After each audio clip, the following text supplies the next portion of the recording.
You're listening to India Bio Speaks, your one-stop resource for science, news, and careers. Welcome, everybody, to another episode of Crafting Your Career in Science. We are on our 10th episode of the series of informational interviews, and here's where we talk to various science professionals about their career path. As young graduates who are looking to explore career options, you may use informational interviews as tools to approach experts to learn about their work and survey the ecosystem in order to help you make an informed career choice for yourselves.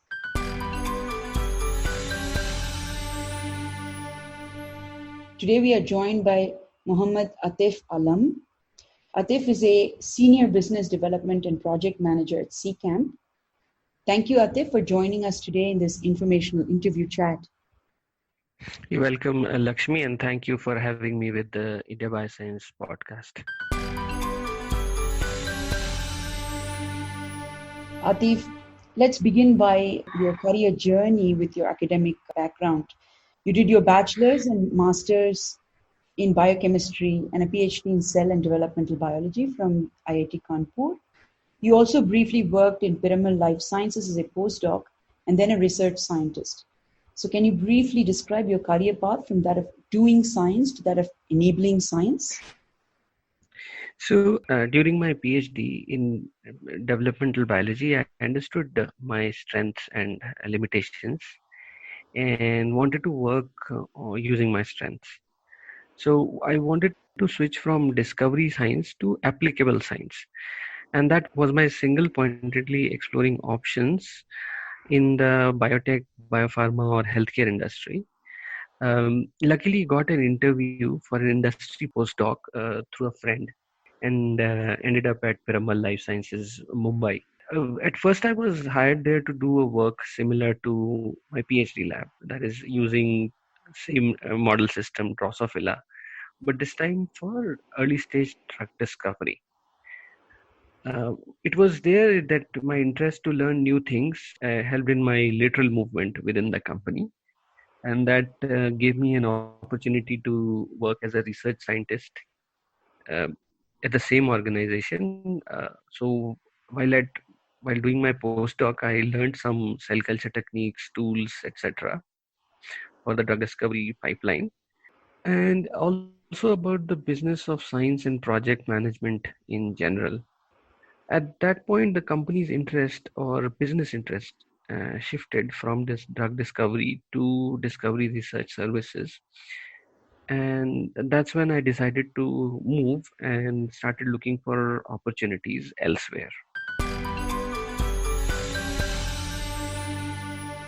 Atif, as a business development and project management professional at CCAMP, what are your main roles and responsibilities? So there are two parts in my job. One is the business development part, and the other is project management. So let me brief a little bit about the business development part. This is where by we, I mean my colleagues and I, go meeting new people, having face-to-face interactions, exploring avenues where we can work together with the prospective client. CCAMP has a broad portfolio of technical and analytical services. For example, mass spectrometry, flow cytometry, genomics, imaging, structure-related studies, transgenic animal services. So we offer these as services to researchers who can use these resources at the core facilities in a pay-per-use mode. Our goal is to meet academic and industry researchers and identify what they're working on, what support they would need from us, and where we can help. This is the business development part where we convert business interest into projects, which also means that this portfolio requires one to apprise themselves of newer technologies in the market, also looking at what are the new services one can add to their portfolio, and also knowing where to look for the requested technical expertise. Now I come to the next part of my job description, and that is project management. This is the part where the projects that we have started are managed. We in the business development and project management team actually don't do the work in the lab, but our colleagues who are technical experts, they perform the experimentation and provide the outcomes of these results. However, we are involved in assessing the feasibility of the project in the beginning and also evaluating the budgetary implications and monitoring the progress till the completion of the study. Atif, one of your roles in exploring a business interest would also be to evaluate the feasibility or the translatability of an idea, right? On what basis do you evaluate this? This role should have a certain business acumen, am I right? Again, there are two aspects. So when we are offering services from the core facilities at the Bangalore Life Science Cluster, which is National Center for Biological Sciences, Institute for Stem Cell Science and Regenerative Medicine, and CCAMP, here we do not worry about the product or the feasibility of what the client is expecting. Here what we see is what is the end user or the client's requirement from the services, and that's where the researcher gives the idea, maybe a crisp idea, or sometimes it's an idea which is still requires a refinement. We work with the researcher and also our technical colleagues to assess what is the feasibility in terms of performing those experiments. In a pure service mode, what happens is that the ownership of the intellectual property stays with the inventor or the client. We just perform the requisite services through our portfolio. But in the startup ecosystem, where CCAM manages funds for projects, we need to choose ideas that have a commercially viable path. That is, idea to proof of concept, to prototyping, to product development. Now, this is where we ask questions like, is it feasible? Are there anticipated pitfalls or challenges? These could be technical challenges or tangential challenges. For example, policy related or legal framework or environmental challenges or clearances. So such discussions around ideas are generally multifactorial and iterative, and it does require a little bit of business acumen. Thank you, Atif. Would you describe to us what a typical day or a week is like for you? Generally, it's a mix of activities such as meeting people, most of the times pre-scheduled, but sometimes they happen on the fly, having discussions, correspondences over emails, analyzing and monitoring projects at different stages. Remember, I mentioned about the project management part of it, as well as responding to and addressing queries that keep happening over the course of a project. And besides this, there is also planning that we have to do in terms of financial planning of the immediate future and long term, let's say for a next financial year or next quarter of the financial year. That's also slightly built into a weekly program that we try to plan our day around. Okay, so now I would like to know what you like most about this work, or what is there something that you would you don't like as much, or would like it to be different? Like every job, there are activities that one enjoys most and those which are routine. I wouldn't say as much as dislike. So it's a balancing act between maximizing what one enjoys most. For instance, I really enjoy meeting different people, listening to their work, and most importantly, learning from them. And the next best thing is striking partnerships and collaborations, and then starting projects which all of us mutually like. The routine part is, of course, to manage and evaluate the projects which are ongoing. And this is where the challenging part is when the projects don't go as planned. This can result in time delays for people involved, both the colleagues who are working in the lab or the client who's waiting for the results, and also sometimes incur additional costs. But these are also the opportunities to re-strategize, find alternatives, troubleshoot, etc. Now, Atif, about the field in general, what are the trends and opportunities in the field of business development or the business of science? I'll try to give a perspective of where this is coming from. So in India, the life science ecosystem, when compared to US or Europe, it is very different both in terms of work culture as well as critical mass. The overall ecosystem here is still small than it is in the West. However, the good news is that the ecosystem is growing nevertheless, and with it, it is bringing its own set of opportunities and challenges. There is a huge set of untapped resources in India. There are many young professionals with very good ideas. Such talents need to be nurtured and given opportunities so that we attain the critical mass that I just mentioned.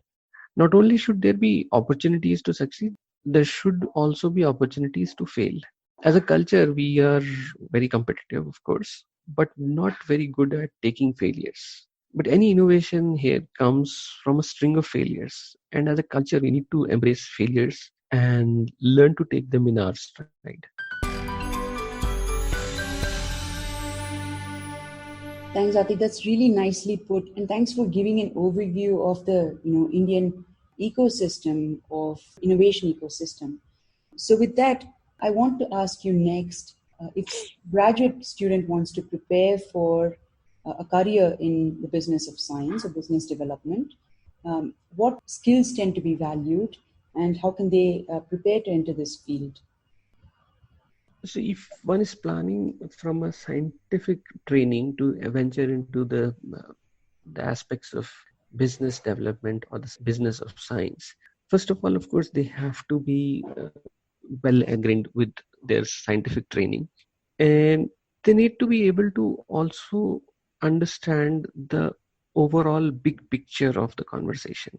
Any conversation, it could be a presentation in a conference or meeting face to face with another scientist who's either doing basic research or is doing applicable research. One has to really understand the overall objective of the conversation and understand, of course, the science part of it.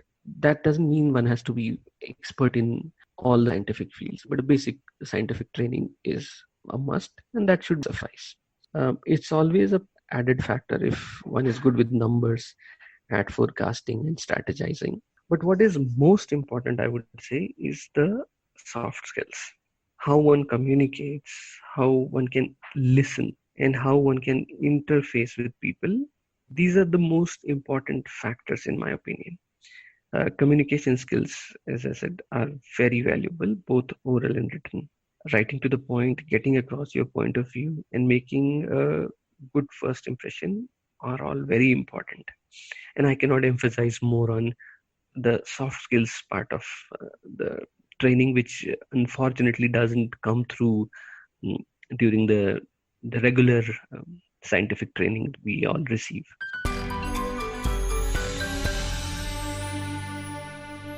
Thanks, Atif. I completely agree that soft skills are learned through experience and on the job. And there are certain skills that one can acquire during the training as well. And finally, can you leave our listeners with some words of career wisdom from your journey so far? An individual has to look for something that is best for them. In case one has not found something that is a right fit for them, I feel uh, it's okay. It's no need to worry about it too much, because by being disheartened, you lose more. It's important to take a lesson from that experience and move forward to a next opportunity or look for an opportunity. Again, I would say if one has made a mistake, it is okay. It is not bad. One can learn to embrace the failure and also, most importantly, learn from the mistake and then move ahead. So, an interesting example comes to my mind from a casual conversation with a very successful professor in the US. I was a PhD student then, and he had visited our lab. And over coffee, he was telling his life story when we asked for it. So he told that as a young man who had just freshly graduated, he did a couple of random things. He had a training in science, but went to work for a club and then worked in the farm and did a couple of things which he did at that time. But it was in his mid 30s that he enrolled for his PhD, and then it was in his 40s that he became a professor. 20 years down the line, he is a leader in his field, publishes very well in most top tier journals. And in his own words, he said he was doing things randomly in the beginning, but then he was doing them all well to his capacity, which made him realize that what he wants to do and what he is not good at. Therefore, if he can be super successful in his 60s, then what is the harm in trying something new by people who are much younger? Having resilience and moving on with the lessons from various experiences, including failures, I would say that is the key to success in the long term. Thank you, Atif, for emphasizing how important it is to embrace failures, drop the experiences and take the lessons from the experience and move forth and become better and better. At any point in our life, we can be successful, and when we embrace failures, we are successful the very moment we do so. Thank you so much again for allowing a sneak peek into your career journey and sharing the various lessons that you have gained along the way. Thank you all for listening, and keep on the lookout for another episode on crafting your career in science. If you like this episode, do leave us a comment, subscribe, and share it with your friends and colleagues. Until next time, bye from us at India Bio Speaks. If you're passionate about scientific research, communication, outreach, and science education as we are, please connect and engage with us, and here are some ways that you can do so. Visit our website at www.indiabioscience.org. Subscribe to our newsletters. Write for us and join our online discussion forum at discuss.indiabioscience.org. Advertise jobs, grants and events in the life sciences on our website. And feel free to contact us anytime at hello@indiabioscience.org. Until next time, enjoy your science and stay engaged to enable change.